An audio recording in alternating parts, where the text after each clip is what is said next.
Imagine si en moins de 5 minutes et en retouchant une simple photo, tu pouvais doubler les résultats de ta chaîne YouTube. Il y a de fortes chances que tu me dises Tony, c'est pas possible, je te crois pas. Eh bien, laisse-moi te prouver le contraire grâce à cette vidéo.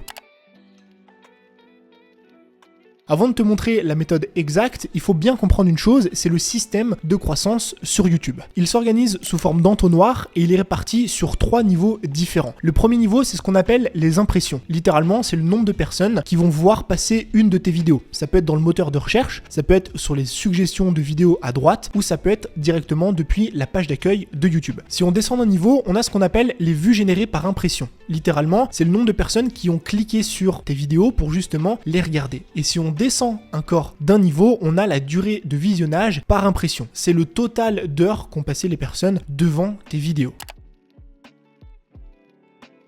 Et quand tu comprends ça, tu te rends vite compte qu'il existe 3 leviers principaux que tu peux activer aujourd'hui pour développer ta chaîne et obtenir plus de résultats. Le premier levier, c'est de travailler ton SEO. C'est ce qui va te permettre d'être référencé sur des mots-clés, sur les suggestions ou dans la page d'accueil de YouTube. Littéralement, c'est le niveau 1 qui va te permettre d'être découvert par plus de personnes. Le deuxième levier que tu peux activer, c'est de travailler ton titre et ta miniature qui vont justement être corrélés au niveau 2 et qui vont te permettre d'obtenir plus de vues grâce à ces impressions. Et le troisième levier, encore une fois, c'est le niveau 3, c'est travailler tes vidéos pour garder le plus longtemps possible une personne sur ta chaîne. Sauf que, tu as dû le remarquer, travailler ton SEO, c'est quelque chose d'assez complexe et qui dépend en réalité d'énormément de facteurs. Être premier dans les moteurs de recherche, ça demande beaucoup de temps, ça demande beaucoup de stratégie, de compétences et ça demande aussi que d'autres personnes ne fassent pas de meilleur travail à ce niveau-là. La deuxième chose que tu as dû remarquer aussi, c'est que travailler tes vidéos directement pour améliorer leur rétention, encore une fois, ça demande beaucoup de temps, beaucoup de compétences et beaucoup de travail. On ne devient pas vidéaste professionnel avec un joli setup très à l'aise face caméra et on ne structure pas des vidéos dignes de Spielberg du jour au lendemain. Et c'est pour ça que je te conseille de travailler sur le troisième levier. On va mettre de côté le SEO, on va mettre de côté la rétention et on va se concentrer sur le taux de clic. Littéralement, en améliorant ton titre et en améliorant ta miniature, si tu doubles ton taux de clic, et tu verras une étude de cas juste après, eh bien tu doubles le nombre de vues sur une vidéo. En plus d'être la méthode la plus efficace, c'est aussi la méthode la plus simple à mettre en place. Et si tu te demandes comment faire, eh bien c'est là qu'intervient la vidéo que tu es en train de regarder.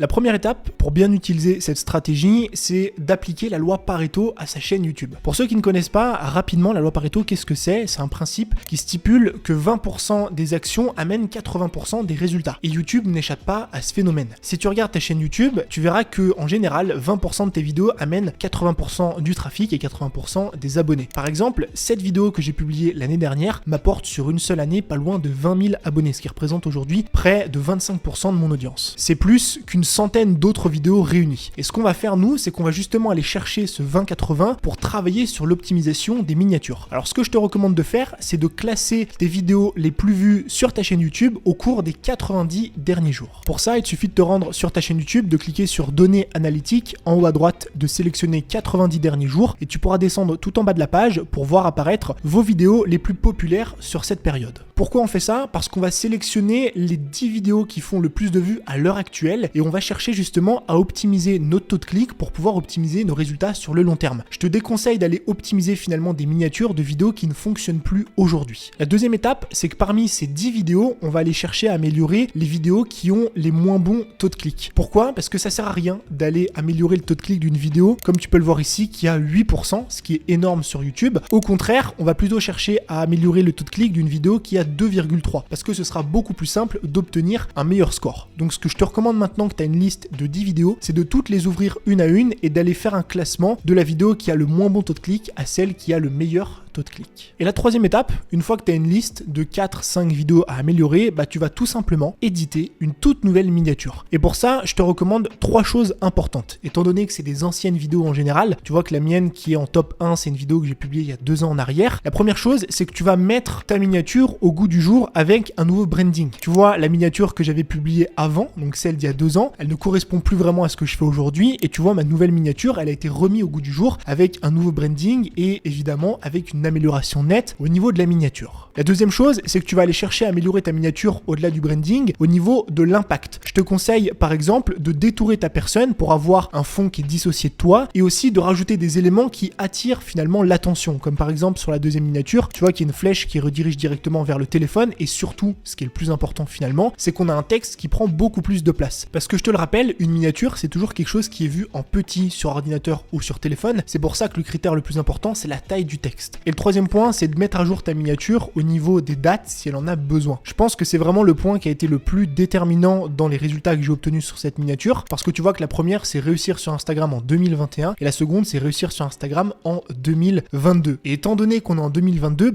qui finalement va regarder une vidéo où il est intitulé réussir sur Instagram en 2021? Alors non, je t'arrête tout de suite, je n'ai pas menti à mon audience, puisque les stratégies que j'enseigne dans cette vidéo sont toujours valables en 2022. C'est important quand tu fais ce genre de modification au niveau temporel de bien être en accord avec ce que tu fais.